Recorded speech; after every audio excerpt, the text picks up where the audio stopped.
So now they're saying expect prices to go up even more. You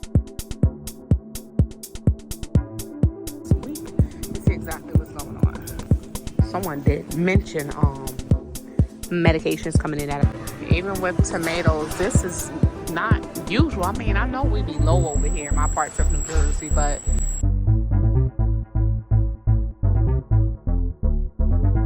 hey fam, welcome back to another video. This is Shauna, and I'm officially checking in over here at Moments with Us. Of course, checking in from New Jersey. Happy Saturday.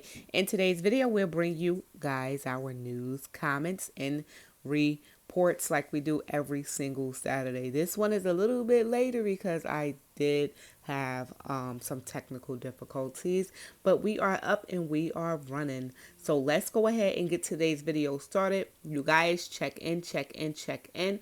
Let us know where you are watching from and how you are doing. So what is going on in the news? Today's background video is a video of when we went to Sam's Club. So we're going to put everything on the screen. If you're interested in seeing this video, it'll be in the pinned comment down below. As we know from Tuesday, the Baltimore bridge did collapse. So they're saying now it will likely cause product shortages and supply chain issues. That's what the manager did go ahead and warn. So a bridge in Baltimore did collapse early Tuesday morning, and it could have a huge impact on supply and demand as it's the country's busiest port for cars and trucks and the 9th busiest port overall. So the head of the supply chain management company said Americans should expect shortages of goods as the Baltimore bridge collapse affects ocean container shipping and East Coast truck and logistics, y'all. So definitely watch out for that. If you're in stores and you're noticing the emptying of shelves a little bit more, this could be the reason why, as they're stating. So now rerouting and possible price hikes, they're saying. So even before the collapse, Mr. Peterson, the CEO of Flexport, said attacks on cargo ships in the Red Sea connecting Asia with Europe and the United States have forced traffic away from the Suez Canal and around the tip of Africa, causing major backups. So at the same time, there's been increased congestion at the Panama Canal, something that we know about already. So he added that the U.S. importers are increasingly shifting to West Coast ports, which in turn may have their own backups. You get this vicious feedback loop, he said. Peterson was working with his team on Tuesday to reroute about 800 ships. Y'all, that's a lot of ships. 800 shipping containers currently making their way to the Baltimore port. And then, boom, that whole collapse happened. So it's a scramble because each of those containers has now a new journey to clear customs. You've got to get a different truck to pick it up at a different port. It creates a whole lot of downstream work, he says. So the diversions have pushed freight rates from Asia to the U.S. to roughly double what they were before the war. So though prices recently declined, they said, to $5,284 for 40-foot container. Furthermore, several prominent companies have distribution warehouses or other facilities in an industrial park on the north end of the bridge, including Amazon and FedEx, y'all. So aside from the obvious tragedy, this incident will have significant and long-lasting impacts on the region. So they're saying that this is critical components of the nation's infrastructure. They also saying expect delays and increase in fuel costs. So consumers could also see price hikes to cover the cost of rerouting, while insurance for vessels could also increase. So definitely we're going to go ahead and see them price hikes. We're actually going to go ahead and see them shortages continuing, possibly getting worse, depending on where you at. Some people do not see shortages. They only see the prices increasing, while other people, like in my part of the state, we actually see the shortages and the price increases. Yeah, we get the kind of worst of both worlds, huh? So definitely watch out for that. If you have not been seeing shortages, you just might start to see them. Now, when you're buying meat, some people might not know this. They might see this label and be like, hey, well, let me go ahead and buy it. So here's something that's going to be changing. All right, y'all. So if you did not know, when we looking at packages of meat, it would say product of the USA. But it doesn't mean that it came from the United States of America. So they're going ahead and they're changing up some rules. So the USDA will implement long-awaited change to country of origin labeling rules, y'all. So current regulations allow products derived from animals born, raised, and slaughtered outside of the U.S. to have the whole label, that sticker there saying product of the USA. Though it wasn't actually born, raised in the US. Long as it was packaged within the country, they can go ahead and slap that sticker up there. Boom, product of the USA. But it could have came from China, Mexico, wherever.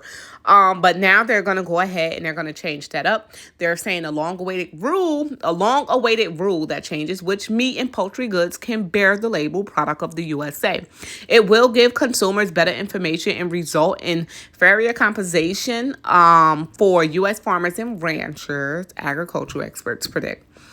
So they're saying that they'll see profits increase on American beef producers because that will be the only product that is labeled product of the USA.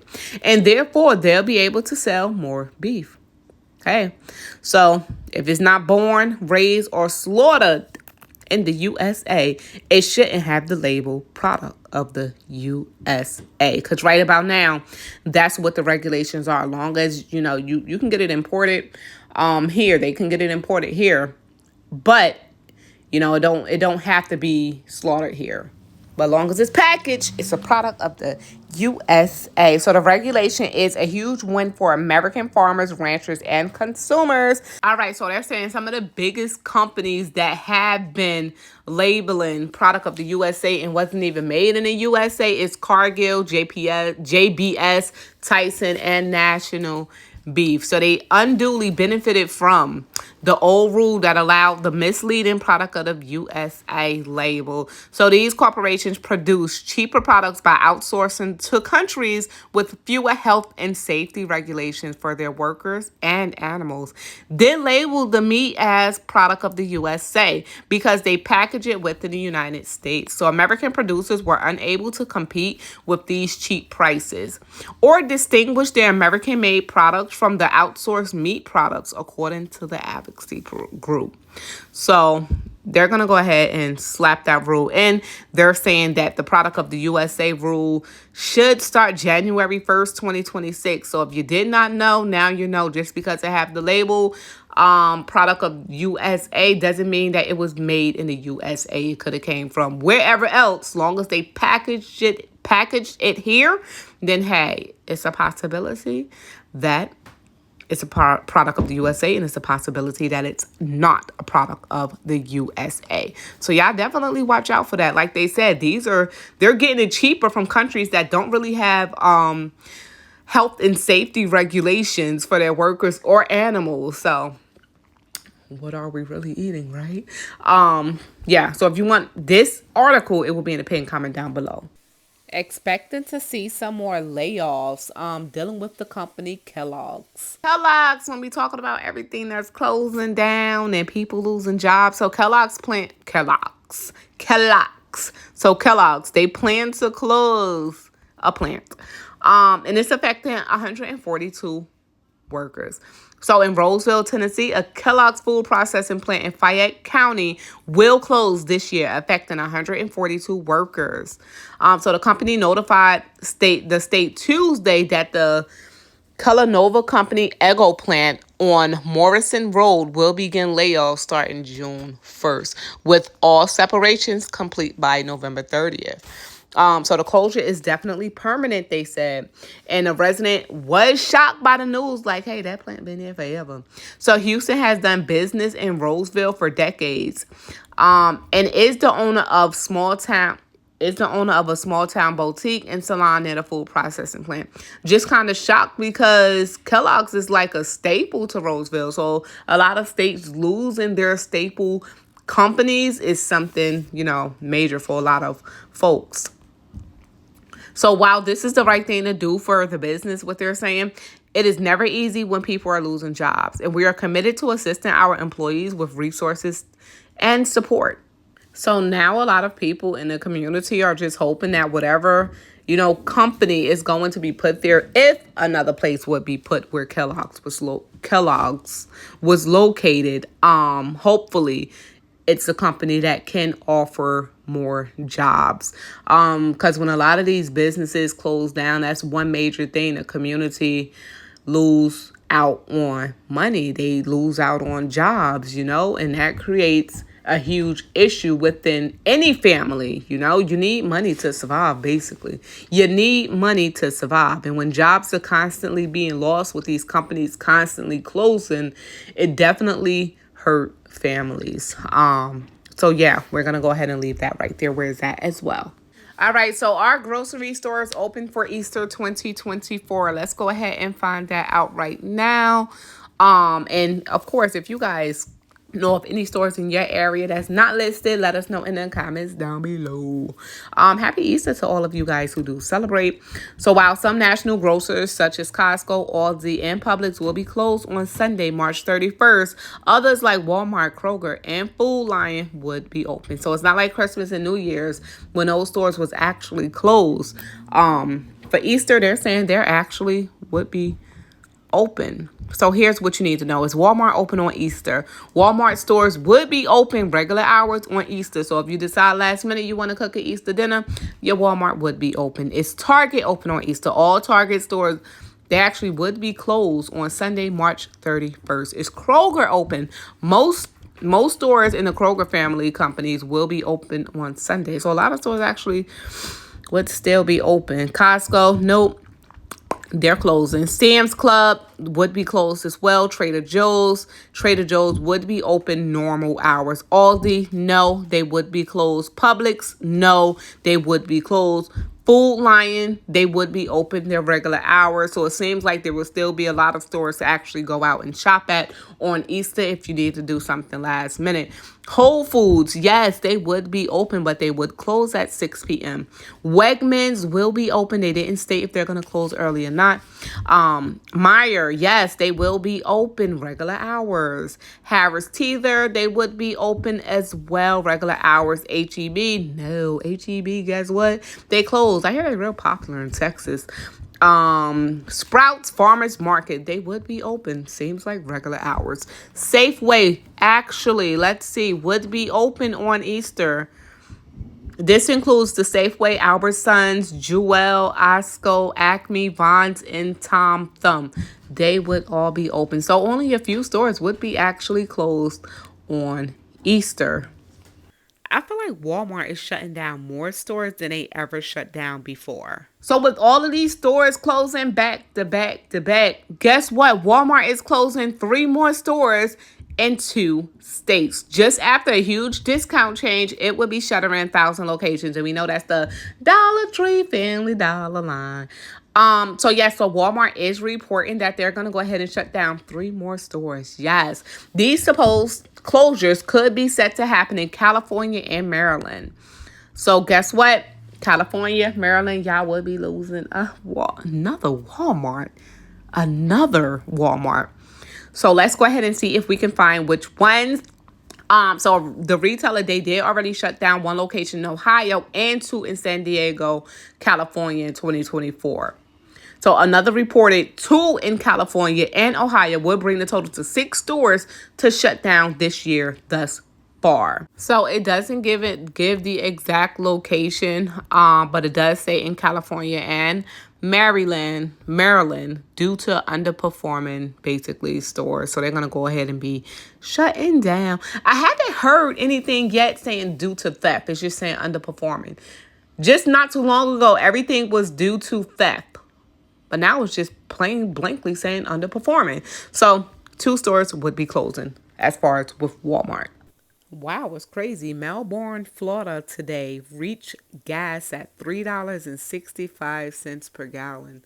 That's pretty darn high. I think we're here at like 3.23. I saw some places 3.30 something depending on the area that you're at, but yeah, gas is back on the rise just a bit. Definitely check in and let us know what you last paid for gas. And now this. Dairy cattle in Texas, Kansas, They did test positive for the bird flu. So, milk from dairy cows in Texas and Kansas has tested positive for the bird flu. So this they said this on Monday. So the illness has been reported in older dairy cows in those states. And in New Mexico, the symptoms include decreased lactation and low appetite. It comes a week after officials in Minnesota announced that goats on a farm where there had been an outbreak of bird flu among poultry were diagnosed with the virus. It's believed to be the first time bird flu, also known as highly pathogenic avian influenza.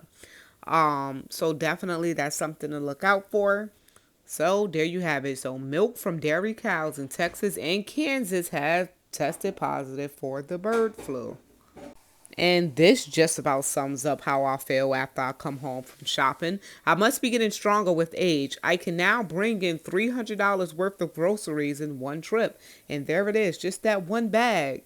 And I'm sure a lot of you guys feel like that as well. Someone did share, if you have a bit of a sweet tooth, if you love chocolate, now is the time to stock up. Today, the price of a ton crossed the $10,000 mark.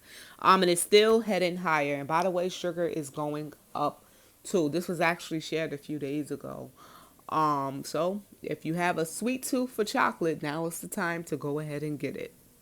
So Dollar Tree been about the talks all over this channel lately. So when we talk about the prices of Dollar Tree going up, and some people are saying, oh no, I don't think, the price is not going to go up.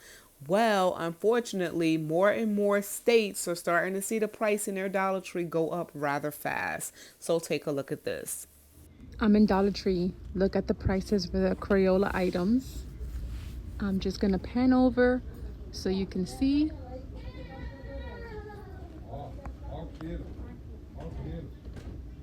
These flower vases are $3 and these ones are also $3.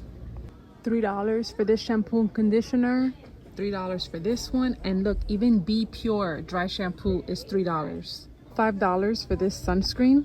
Oreos and Chips Ahoy, $3.75. These candies here are $4.25 and up. Pop Tarts are $3, and the Nutri-Grain bars and the Rice Krispie treats are $3.75. Cereals are $1.75. $2.50 for pasta sauce. Applesauce is $3. 1.25 liters of soda are $1.75. Febreze is $3.25. How crazy is that? I think we did away with actual dollar stores when Dollar Tree went up to $1.25. And that is pretty much it. You guys continue to be prepared. Have a happy Easter. Hopefully you all are enjoying the weekend. And I'm going to send you all off with plenty of blessings. We're going to leave this video right here where it's at. I want to thank you all for coming along with me this Saturday and listen. If you're new here, just please be sure to subscribe. And if you've been here before, thank you so much for coming back. This is Shauna, and I'm officially checking out from Moments with Us. Make sure you all stay prepped, stay blessed, stay safe.